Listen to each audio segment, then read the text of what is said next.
Supreme court ಅಲ್ಲಿ ಒಂದು judgement ಬಂದಿದೆ. ಏನಂದ್ರೆ ಯಾರು ಪ್ಲಾನ್ ಸ್ಯಾಂಕ್ಷನ್ ಇಲ್ಲದೆ, ಆಕ್ಯುಪೆನ್ಸಿ ಸರ್ಟಿಫಿಕೇಟ್ ಇಲ್ಲದೆ ಯಾರಿಗೂ ಕೂಡ ಕರೆಂಟ್ ಕೊಡಬಾರ್ದು, ನೀರು ಕೊಡಬಾರ್ದು ಅನ್ನೋದು ಒಂದು ಆದೇಶ ಬಂದಿದೆ. ಇಡೀ ರಾಜ್ಯಕ್ಕೆ, ಇದು ನಮ್ಮ ಕರ್ನಾಟಕಕ್ಕೆ ಮಾತ್ರ ಅಲ್ಲ, ಇಡೀ ದೇಶಕ್ಕೆ ಇದು ಸುಪ್ರೀಂ ಕೋರ್ಟ್ ಜಜ್ಮೆಂಟ್ ಬಂದಿದೆ. ಅದು ಕೆಆರ್ಸಿ ಅವರು ನಮ್ಮ ಚೀಫ್ ಸೆಕ್ರೆಟರಿ ಬರೆದವ್ರೆ. ಚೀಫ್ ಸೆಕ್ರೆಟರಿ ನಮ್ಮ ಎಲ್ಲ ಇಲಾಖೆಗಳಿಗೂ ಕಳಿಸ್ಕೊಟ್ಟಿದ್ದಾರೆ.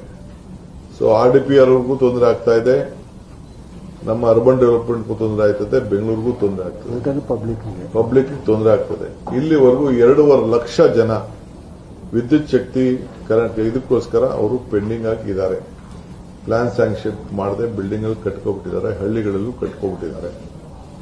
ಇದೇನ್ ಮಾಡಬೇಕು ಅಂತೇಳಿ ಸೊ ನಾನು ಕಾನೂನು ತಜ್ಞರ ಹತ್ರ ಕೂಡ ನಾನು ಇದ್ರ ಬಗ್ಗೆ ಮಾತಾಡಿದ್ದೇನೆ, ಅವ್ರಿಗೂ ಮಾತಾಡ್ತಾ ಇದ್ದೀನಿ. ಅವ್ರಿಗೂ ಕೂಡ ನೀವು ಸಲಹೆ ಕೊಡಬೇಕು, ಯಾವ ರೀತಿ ಸಾರ್ವಜನಿಕರಿಗೆ ಸಹಾಯ ಮಾಡಬೇಕು ಅಂತ.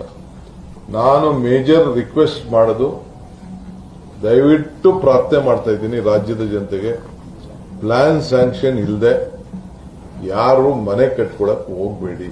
ಪಂಚಾಯತಿ ಇರ್ಬೋದು, ಮುನ್ಸಿಪಾಲಿಟಿ ಇರ್ಬೋದು, ಕಾರ್ಪೊರೇಷನ್ ಇರ್ಬೋದು, ಎಲ್ಲೇ ಆಗಲಿ ಇದು ಬಹಳ ಕಷ್ಟ ಆಗ್ತದೆ.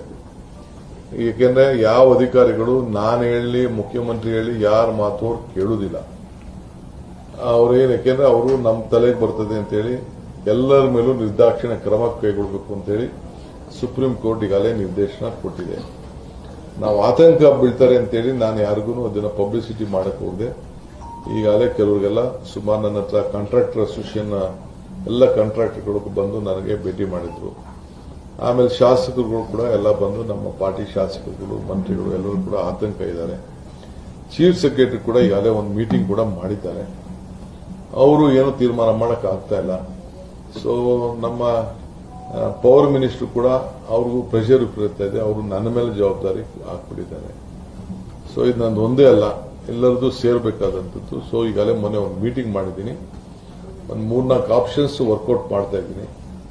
ಏನ್ ಮಾಡಬಹುದು, ಯಾವ ರೀತಿ, ಯಾಕೆಂದ್ರೆ ನಾಳೆ ಬೆಳಗ್ಗೆ ಕೋರ್ಟಲ್ಲೂ ಕೂಡ ಅವ್ರ ಮೇಲೆ ತೊಂದರೆ ಆಗಬಾರ್ದು, ಜನಕ್ಕೂ ಅನುಕೂಲ ಆಗಬೇಕು, ಏನ್ ಮಾಡಬಹುದು ಅಂತೇಳಿ ನಾನು ನಮ್ಮ ಆಫೀಸರ್ಸ್ಗೆಲ್ಲ ತಿಳಿಸಿ ಅವರು ಕೂಡ ಸಲಹೆಗಳನ್ನ ಕೊಡಲಿಕ್ಕೆ ರೆಡಿ ಮಾಡಿದ್ದೀನಿ. ಯಾಕೆಂದ್ರೆ ಒಂದು ಏರಿಯಾ ಫಿಕ್ಸ್ ಮಾಡಬಹುದು, ಮೂರನೇದು ಒಂದು ಕಟ್ ಆಫ್ ಡೇಟ್ ಕೊಡಕ್ಕಾಗ್ತದ, ಏನಾದ್ರು ಮಾಡಿ ಆಗಿರೋಂಥದ್ದಕ್ಕೆ ಯಾವ ರೀತಿ, ಯಾಕೆಂದ್ರೆ ದುಡ್ಡು ಕಟ್ಸ್ಕೊಬಿಟ್ಟಿದ್ದಾರೆ, KEBಗೆ ಡೆಪಾಸಿಟ್ ಕಟ್ಸ್ಕೊಬಿಟ್ಟಿದ್ದಾರೆ.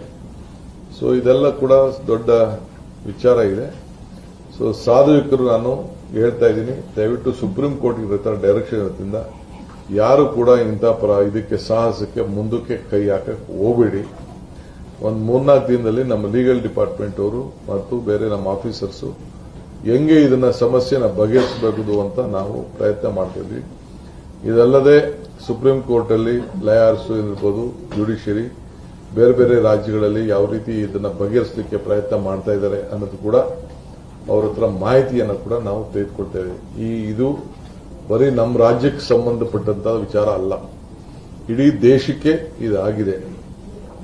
ಸೊ ಅದರಿಂದ ಸಾರ್ವಜನಿಕರು ದಯವಿಟ್ಟು ಜಾಗೃತಿಯಿಂದ ದಯವಿಟ್ಟು ಯಾರು ಕಟ್ಟಬೇಡಿ. ಇದನ್ನ ಸಕ್ರಮ ಮಾಡೋದು ಬಹಳ ಕಷ್ಟ ಆಗ್ತದೆ. ನಿಮಗೆ ನೀರು ಕೊಡಕ್ಕಾಗಲ್ಲ, ಕರೆಂಟ್ ಕೊಡಕ್ಕಾಗಲ್ಲ ಅಂತ ಪರಿಸ್ಥಿತಿ ಬಂದಿದೆ.